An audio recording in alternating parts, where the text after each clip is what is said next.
You don't need a full-time manager to run a self-storage facility. That's why I own and manage one from over 2 hours away from my house.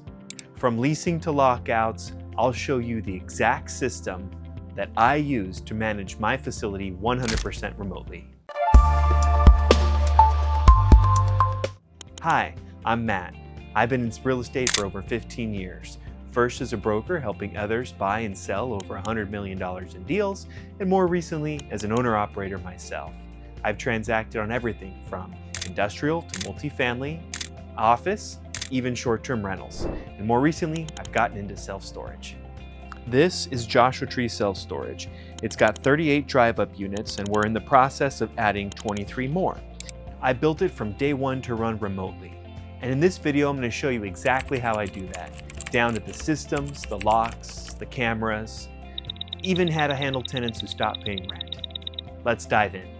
First off, I'm not in the business of building companies and hiring staff. I'm just a simple real estate guy.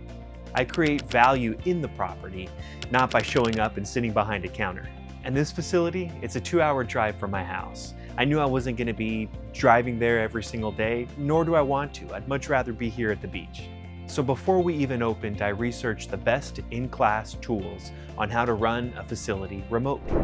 I talked to a bunch of other operators who were doing the same thing in the space and reverse engineered a system and a plan on how to manage my own facility remotely. I designed every piece, every square inch of this property to run from my cell phone. First, let's start with the gate system. I had a local contractor install the gate, and then he put in these LiftMaster gate operators. They've got battery backups, and what I ended up doing was I worked with, like I said, a local contractor for the gate itself and the fence, and then I utilized a third-party company that talks to my management software system called SpiderDoor, and SpiderDoor is the one that assigns each tenant a unique code, gate access code. That way, number one, I know exactly who punches in the code, so I know who's on property at any given time. And then number two, if they're ever delinquent, the management system, or I should say the SpiderDoor system, talks to the management software and knows when a tenant's delinquent, they'll shut off that code so they can no longer get in and out. Same thing if they move, or if they move out, then their code gets shut off, so that way they can't ever come back to the property. Now, a lot of guys out there will have, and they'll also try to sell you on a keypad to exit and a keypad to enter. That way you know exactly how long they've spent at our property. I've got cameras for that if I really care to take a look at how long they spent on my property. So instead, what I opted for is a push button to exit right here. And I did that because I didn't want anybody to forget the combination and not have self-service because their phone died. So they basically stuck inside and there's no way to get out. So I opted to have a push button. So once I push this button, you'll see the fence behind me is gonna start moving. And there it goes, it opens. So we have a push button to exit. And if I kind of come over here, you'll see this is the to punch in the numbers. And then that's kind of the gate system. Now let's talk security. I give each of my tenants a disc lock. I buy these on bulk on Amazon. They cost me about $3.75 each delivered with tax to my door. I end up charging all of my tenants a one-time $25 admin fee. It helps recoup the cost of these disc locks that I give each of the tenants. What I simply do is I will leave the doors opened, or I should say unlocked, not completely open, but I'll leave the doors unlocked to a vacant unit. One of these disc locks is inside of the unit and the door is shut, not locked, but shut. And then when a tenant finally ends up renting the unit, they'll open the door and they'll find the disc lock in there for them. Like I said, these things are $3.75. Our facility is pretty secure. We've got gates and cameras and everything else. So there's not too big of a concern about these getting stolen. And we only ever have a couple of units available at a time anyways, and they typically lease up pretty quick. So it's not like they're sitting here for years and years and years, or month and month and month, with my product inside. And if it does get stolen, it's $3.75. We definitely afford to get a new one. What happens when a tenant doesn't pay rent? We put one of these red overlocks. We happen to utilize a company called DaVinci lock. And as you can see, these red overlocks have a serial number on them, as well as obviously the combination. So when a tenant does not pay rent, they will get to their unit and find a red overlock is on it, and they're unable to access their items or their stored goods. Typically, they'll end up calling our call center or our main line, and whoever picks up the phone will quite easily see that that unit is delinquent, which is why there's an overlock on it. They can accept payment right there over the phone, get the account current, and then an email is sent out. DaVinci integrates into our management software and with the serial numbers and everything else. And so an email automatically gets sent out to them, to the tenant, with the combination on how they can remove the overlock. We have 2 drop boxes here on the premises that they're instructed to return the lock to. And then, at a later date, whoever, our boots on the ground, can come and empty the depository boxes. And the tenant immediately has access to their goods. The DaVinci also does a really good way, because they talk to our software and because the numbers are serialized. If there's a tenant who's late every single month or is late quite often and quite often gets an overlock put on them, we have about 20 of these, and they're obviously all different with different combinations. So the system, when we put the overlock on, will tell us, hey, this tenant has seen this overlock before. You might want to pick a different one, out of our box of overlocks. They already have the combination, so to speak. And then we can always change the combination and update the system as well. So that's what we utilize for overlocks. It's been a great system. It allows us to not have to be here all the time. In fact, all of our tenants, all of our rent is prorated to the first of the month. So tenants pay rent on the 1st, and then California state law, we have to wait until the 10th before we can put an overlock on. But the good thing is, because everybody's payment is due on the 1st, everybody's delinquent on the 10th, so we only have to come once a month to put overlocks on however many units that need them. Alrighty, let's take a look at our website. This is our homepage. Our website is managed by Tenant Inc. is the name of the software, and their version of the software is called Hummingbird. It's got 2 parts of the website. The first is what I'm going to call the public-facing portion of the website, which is kind of what you see here. It's the home page. It's where it's got our phone number up here where people can call the call center. You can select a space. There's storage tips is kind of like our blog, and what I like is it includes this size guide, which, if you don't know how much space you need, this can really help you out. There's a bunch of videos here. This is one. Hi there, you found us. I'm here to help you choose the perfect storage unit for keeping your items. Even offer temperature-controlled lockers. I can go up to larger units as well, and she keeps talking about all the things that you can fit in each of the units. Better your home or garage. So I like having this sizing guide, the sizing tool. I find it helps a lot of our tenants as well. And then obviously people can log on. They can use this once they log in to pay their bills. They can even log in, add an additional unit, or basically do anything they like. From the home page, this again is the customer-facing home page. Here you can see we've got some units here. You can also select a space, but if, let's just say, I wanted to rent this 10 by 15, you can see we've got good, better, best. We don't have too many left. We only have 2 units, so it's just good and best. But if I were to continue with this one, for example, I can either press rent now and we can start renting. And then obviously it's a rental agreement, so I have to put in my information. And then they also have a very renter identification where you can identify yourself with your driver's license right here on your phone or through your computer. That way we can make sure that we know who we're renting units to, and there's an additional level of security. And then here on the right-hand side, you can see the space is currently being held and reserved. Here's some highlighted amenities. Here's the rate, and then it's prorated to the first. As you can see, today's the 13th of the month, so this is prorated for the rest of the month. There is a one-time admin fee, which I've talked about. So this is the total that they need to move in. And we accept all major credit cards. We also accept things like, we can accept payments via not only credit card, but ACH, debit cards, e-checks, pretty much any major digital or electronic payments. And then if I scroll down, our customers can even select a protection plan right here, which I believe I've spoken with as well.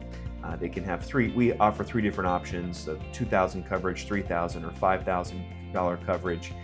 This is great because it's all just integrated and automated directly into the software. I didn't really have to do any coding. I didn't have to do any of this. Tenant Inc. was really good at basically having all of this done, and all I had to do is kind of work through their onboarding team and just check boxes. And by checking boxes, I meant, they would ask me a question: do you want to have auto pay? Well, that's for me a pretty obvious answer: yes. And if you can see, I can't even unclick this. We force everybody to do auto pay. If they really don't want to do auto pay, we can talk about that. During lease up, I actually didn't require anybody to have auto pay because I just really wanted bodies paying rent on units. But now that we're pretty much stabilized, auto pay, like I said, is required for all of the move-ins. And then again, once we come down here, all of our payments run through Tenant Inc. So I don't touch merchant accounts. And then even the call center can plug into this on the back end, which I'll get to in a second. And then the call center can help tenants pay rent if tenants need some help on that end. But the next step, if I were to fill all this out, would be to sign the lease agreement right here and then and there, and we would get people moved in. So it's a great front end because it takes care of, again, online payments, online move-ins, leases, protection plan. The front end is everything that you would want it to be. This is your full-time manager, if you will, only it's digitalized. And then on the back end, it's super nice. I've got this little dashboard where I can see my current occupancy, the number of units, percentage vacant versus occupied, and if I had any offline or dark units, I could see that as well. These are the leads that are month to date. August is our slow season, so this is definitely a light number. And then I can see our delinquency automation as well. I can see that, again, the 10th is when units officially become delinquent, when rent is officially late. So I do have a higher percentage. By the end of the month, most of this, if not all of this, should be current with the late fees paid, of course. And then you can see if I have any active liens or auctions. None so far have gotten to that point. The back end is where I do pretty much everything else. Again, the auction automation is all handled. I'm not going to go into too much of a detail. You can reach out to Tenant Inc. and I'm sure they'll walk you through it themselves. I don't want to go into my tenants folder because I do have all my tenant contact information there, and I'd hate for that to get out. But this should give you kind of a brief overview. One thing I can do is show you my rent management. This is basically my increases, my increases that I do every month. You can kind of see we did 2 rent changes. 2 units had their rents bumped in June, 1 in July, 4 in August, and 1 in October. And then there's a bunch of different changes and what have yous. So the one that's coming up in October, he's going to get a $20 increase. We had 4 units in August that increased a total of $89 across all 4, not each. So these are our rent management. This is where I do all of my rental increases. And then, like I said, this is all automated. The onboarding process, as I mentioned, is phenomenal. We have 2 months of weekly calls with Tenant Inc. where they walk me through not only their website and their back end, their front end, but they also walk me through like best practices and how I can integrate all of my automation into their website. And really, it was their support that was crucial and critical in making this automation work. That's pretty much what I have for you here on our back end. And like I said, Tenant Inc. is the name of the company, and they really were able during that onboarding process to get all the pieces of the automation plugged in, including the gate and the call center and the auctions and everything else. Now let's talk cameras. Right here you'll see I've got, I utilize REOLink is the name of the company, REOLINK. Truth be told, I found them on Costco. They were running a special. I could get all 8 cameras with the DVR, so I ended up buying it at Costco. The great part is that I don't have any monthly fees, and I can access the footage from anywhere in the world on the cloud. The actual information is stored here on site on a DVR that's in our electrical room.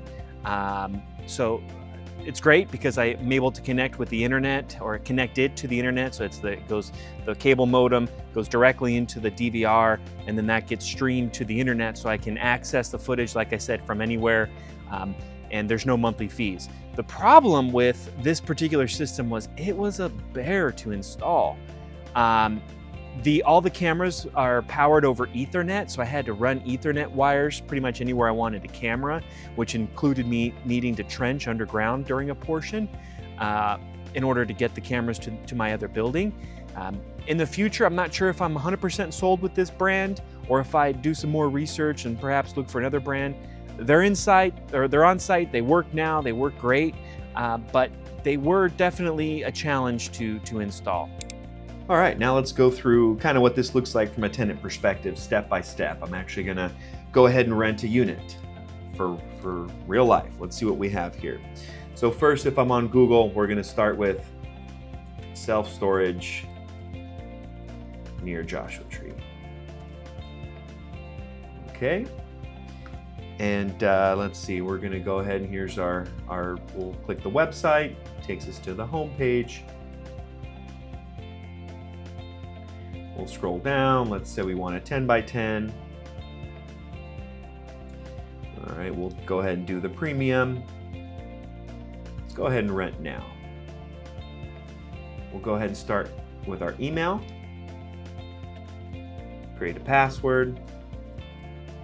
Type in our first name, last name, our phone number. Okay.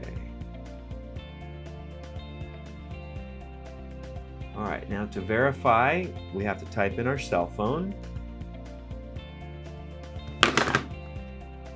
And I get a text message.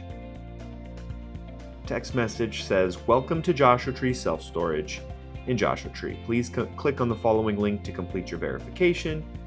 And we click the following link.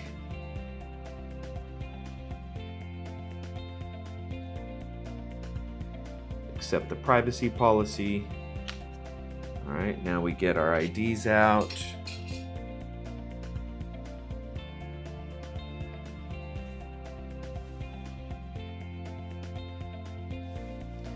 We hold our ID up, scan it.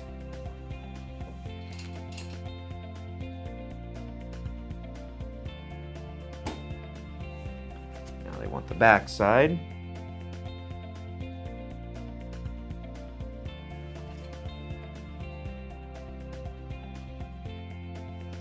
Now I have to take a selfie.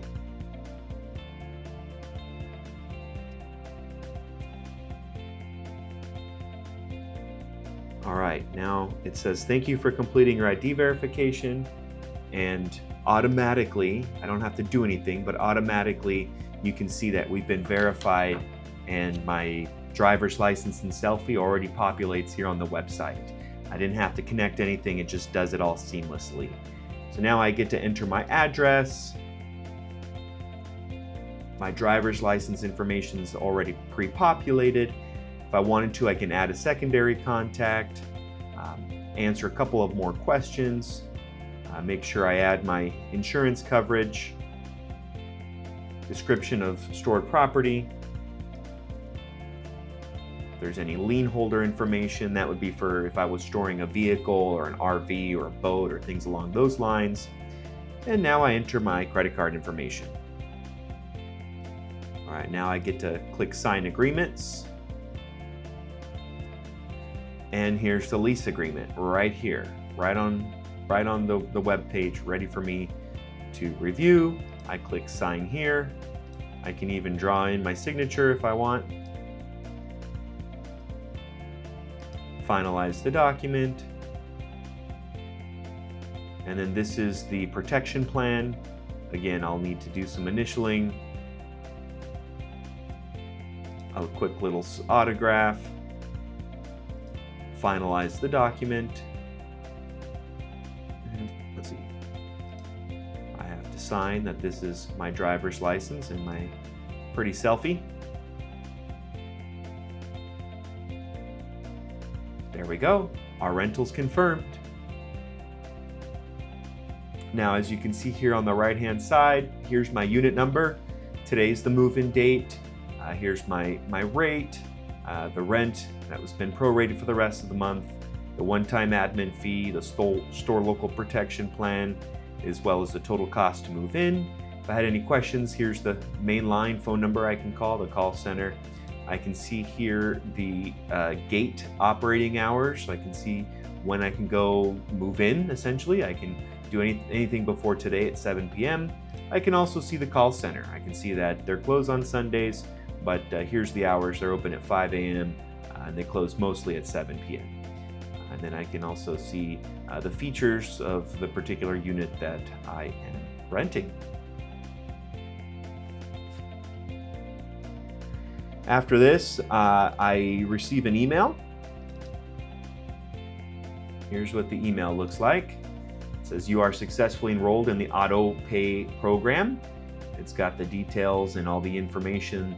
It's even got a map where I can go make sure I get to the right place. And then I receive a second email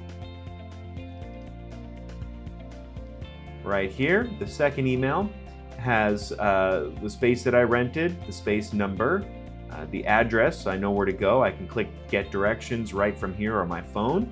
I can download the lease agreement, the protection plan, and the driver's license that I signed. Again, here's the synopsis of everything that we've just done. Again, I've got my hours of operation, the address, make sure you go to the right spot, as well as the map, and then obviously the phone number if I had any questions. Now here it does say contact us for your access code. So I would have to, because this was done online, I would have to call the main line in order to get my gate code. But I can also do that through the main 1-800 number. The only step left is to drive to the facility. I'll key in the code that I received from the call center on the keypad. The gate will open. I go find an assigned unit. I open the door. The silver lock is inside waiting for me. And I begin moving my items in.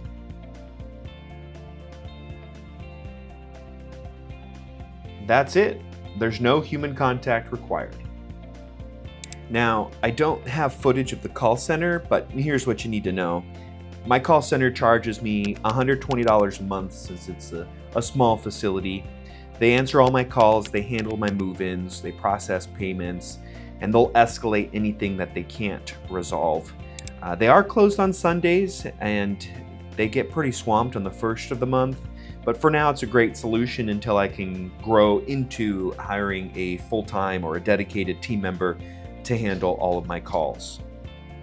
I've got a part-time local guy who handles all my in-person work, the overlocks, the turnovers, any light repairs that need to be done. If I'm in town, I'll do it myself. Otherwise, I definitely delegate this out. I call this kind of my boots on the ground guy.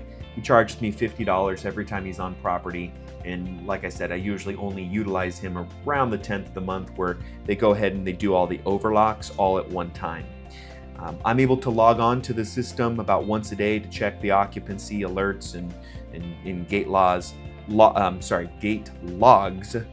Most days I do spend less than 5 minutes here on the website. And then if there's a customer that calls me and they're upset, usually I'll fix it. I'll even refund a month's rent if it keeps them from leaving a bad review on Google or Yelp. You may have noticed these bait stations around the property. I just worked with a local contractor who does, or I should say a local pest control or pest exterminator to come on site. They told me where to put these bait boxes, and they come out monthly and service them. They refill them back up with bait. They're meant to kill off rodents. Nobody wants rodents in their storage unit. It's an easy way to get bad reviews, so I'm proactive and I have these bait boxes. We haven't had an issue yet. It's pretty simple. Like I said, I think I pay a couple dollars each month per bait station, and they get refilled every month. Without remote tech, I simply couldn't own this property. I wouldn't be able to manage it, period. I don't have payroll, I don't have drive time, I don't even have an office. Yet I'm full, I'm expanding, and I'm #1 in Google and Yelp. And with protection plans and admin fees, I'm making revenue where others are simply just giving them away. This model has allowed me to manage this 38-unit small facility 2 hours from my house. We're completely remotely. I don't even have to step foot on the property, and I'm changing my business model moving forward and adapting this exact model to every facility I buy from here on out. So if you're looking to build or buy a self-storage facility, hopefully you found this video helpful. Be sure to like, subscribe. Please tell me in the comments one thing that you learned in this video that you're going to be applying to your facility. And remember, I'm not a REIT, I'm not a broker, I'm just an owner-operator helping others with self-storage. Check out one of my other videos on how I raise capital or build systems from scratch just like this one.